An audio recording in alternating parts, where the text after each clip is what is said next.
course, it's not gonna be easy for you to land yung ultimate dito ni Caddy. Agad ng magandang opportunity dito with the ultimate.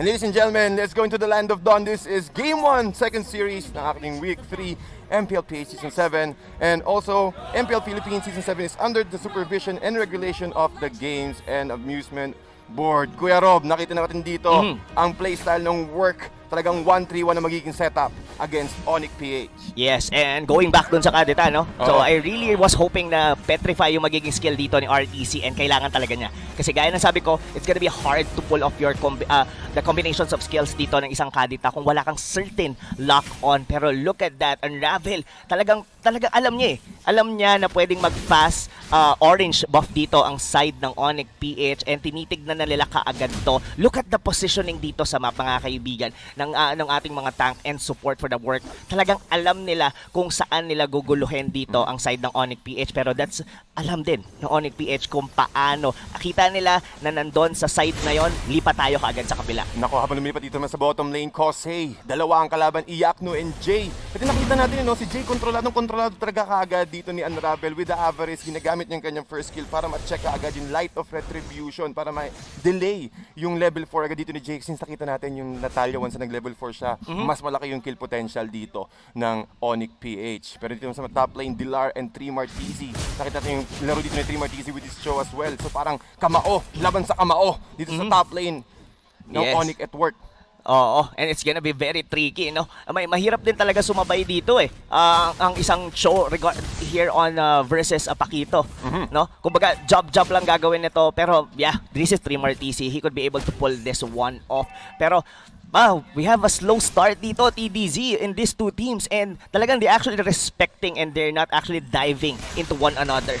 Pati nakikita rin dito yung Onic PH. Unravel, nakatakas with the flicker out. Chu with the ultimate. Pero Dilar, sobrang kunat pa rin talaga dito ng Paquito. At mukhang naiwan dito si Kyrie, hitting those strikes. And half HP dito si Kyrie, mga kaibigan. Si Jay, naghihintay pa rin ng kanyang level 4, but the damage still not enough. Work Auster Force will survive the first engagement against Onic PH. Actually, that was very unfortunate for the side dito ng work. Hindi tumama yung huli na Rhapsody dito ni Chu. Pero it's actually give them the opening para kunin yung first turtle dahil yung poke damage na nagawa nila doon, hindi makakontest ngayon ng Onic PH. Pero napagandang trade din yun para sa Work Auster Force. Sila nakakuha ng turtle dito in exchange for the life of RTZ. At sabi mo nga kanina, I completely agree, Kuya Rob, na talagang mahihirapan pumusisyon dito si RTZ. At kaya nag-petrify dito si RTZ. At well, tingin ko din kasi talaga ang hirap patamain. Kailangan pa nila ng isa pang stun bukod kay 3 Martizi na currently nasa top lane, kinokontrol dito ni Dilar. Totoo. Alam mo, ito kasi yan TDZ.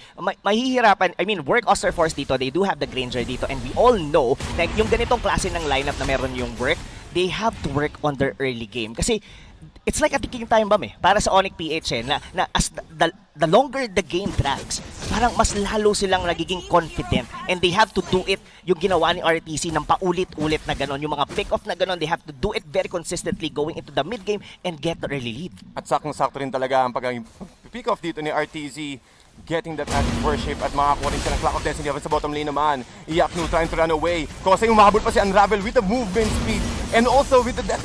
Lahat ng ultimate dito tumama with the flicker as well. Kosei will be the one who's gonna go down here sa side ng Onic PH. Tol, ibang klase talaga yung rotation dito na kontrolado nila and also taking advantage sa mobility na binibigay ng Rafaela. Kumbaga sabi ni Chu dito, happy birthday, 'di ba? Binigay niya yung tatlong bala niya. Yun, technically ngayon, tumama yon lahat. And look at the rotation dito ng Work Auster Force. It's actually really working for them. They have a slight lead dito in terms of gold. And sabi ko nga, kailangan lang nilang ulit-ulitin to. As for Onic PH, they just have to hold their ground.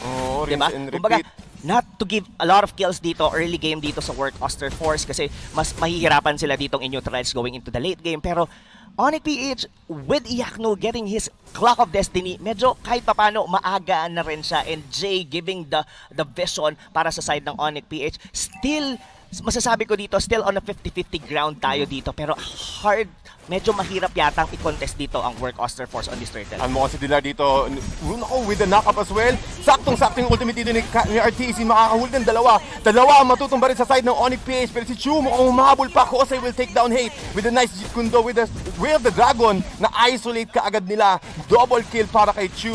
At ang work yata, ang isa pa makakakuha ng isa pang objective dito. Turtle will go down At RTZ, man, ang ganda ng setup dito and also positioning para kay RTZ. Also with the Petrify, isa yun sa mga key kung bakit nakakuha ng 4 ang Work Auster Force. Yeah, napaka-unfortunate doon para sa side ng Onic PH. They could just have simply give it up. Diba? Parang nakaposisyon na well doon yung Work Auster Force, and look at here on the replay dito. Papansinin mo dito, yes, nandun si Dilar. They could have a perfect knockback doon sa may pakito na yun, pero hindi niya na nahuli doon. And Chu actually has a great place kung paano niya gamitin yung Rhapsody niya doon. Nabura agad yung dalawang miyembro dito ng Onic PH. And this instant replay is brought to you by Oppo A94. Experience gaming at full speed with Oppo A94. Get yours now for only 13,999. At grabe talagang galaw dito ng Work Auster Force. Nakita natin talaga na mahusay sa early game at talagang once nakapag-snowball ang Work Auster Force, kaya nilang dire-diretso yung tulad na ganito.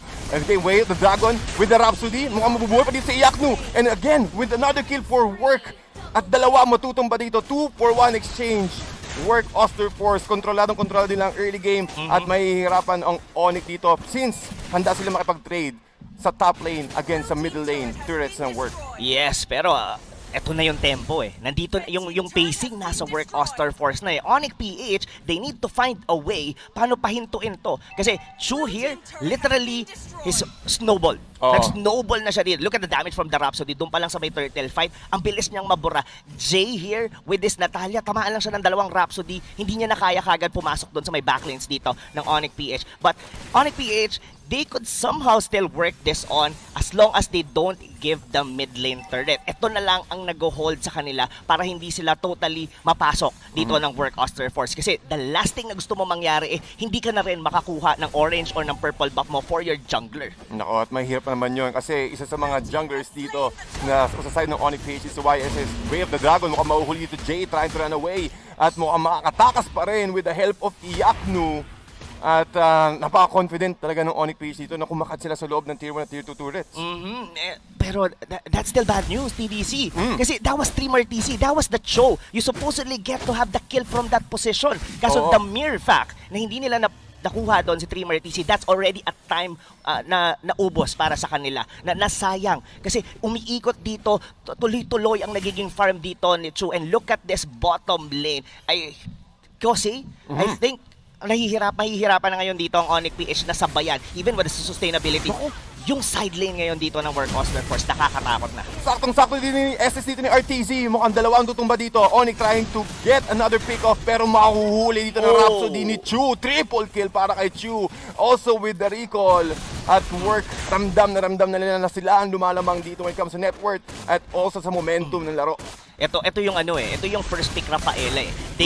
Onic PH already know na ganito ang gagawin ng Work Auster Force. The only question is, kaya ba nilang pahintuin? And right now, TDC, I'm not finding a way for Onic PH to come back into this game. Given dito that they have like a burst damage coming from the Lunox, they have the Pakito that could have potentially won the early stages of the game. Pero hindi nangyari yun sa side ng Onic. Nako, pati ang laki talaga ng impact dito ng Rough Waves plus the Breath of the Ocean combo ni RTZ for Work. At yun yung naging factor eh. Hindi agad nakakapag-order of Brilliance dito si Kyrie. Talagang once na nahuli ka, kahit si Dilar, hindi pa gaano marami yung stocks ng kanyang Festival of Blood. Hindi niya pa kayang i-sustain. And when it comes to items, RTZ, meron siyang Clock of Destiny. At unti-unti na siyang makakabuo ng kanyang Lightning Truncheon. And speaking of, kakakuha niya lang ng Lightning Truncheon. At we're expecting a lot of magical damage here for Work and also with the physical damage burst sa Rhapsody and also Death Sonata dito ni Chu. Ito kasi magiging mahirap dyan, TDC, specifically with the jungler dito ng Onic PH. Hindi ganon ka-confident si Hate na pumasok with the Traceless. Kasi technically wala silang tank. They have this Natalia. So this site or the draft dito ng Onic PH could have potentially hold kung nakakuha sila ng mga early kills. Wherein pwedeng pumasok na lang basta-basta si Hate with the Traceless. Pero look at him, hindi niya na ma-maximize dito yung kanyang passive dahil hindi sila ganon ka-confident to go against Work Auster Force. Now, the Lord is already being taken down by Work Auster Force. The question is, mukhang ang Onic yata walang planong mag-contest. Hindi yata nila kaya contest talaga to since half HP na ang Lord, mga kaibigan. At Work talagang they're working around their advantage. At unti-unti nila nauubos lahat ng turret. Well, actually, ubos na lahat ng outer turrets dito ng Onic. So parang pwede nilang i-choke Kuya Rob, yung Onic dito sa loob ng base nila at hindi maagad makapag-farm. Totoo. Pwedeng gawin dito ng work Auster Force is just go with the Lord or probably get a single base turret either sa baba or sa taas. Then kung hindi nila maubos dito yung mga base turret dito ng Onic PH, they just could simply freeze the lane. So ngayon, Onic PH, they're on the verge of losing this game, pero they could potentially have a comeback dito, TDC. Pwede natin isipin dito, Jay could potentially get a pick-off onto the back lanes dito, pero si Unravel kasi, kumbaga, hindi nakakakuha ng maganda na position dito si Jay just by having this Rafaela, just by using his skill, na nakikita kagad siya na uunahan dito yung Natalia. Tinaka-cancel ka agad yung kanyang invisibility, removing that additional additional damage at mukhang dumediretso ng work. Auster gusto nang tapusin dito. Onic, ayak na nasa likod, pero na-wave the dragon siya. Mukhang madidelete ka agad. 3 Martins will take the kill here. Work Auster still inisa-isa nilang Onic.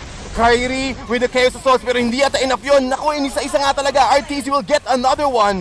Work, hindi pa sila. Gusto pa nilang tapusin lahat, tanggalin lahat ng mga turrets dito. But Chu, again with the Rhapsody, merong isang siege cannon dito at work. Auster will take game 1 against Onic PH. Kuya Rob, ano nangyari doon? Nakita natin sobrang bilis talaga ng ginawa ng work. Sobrang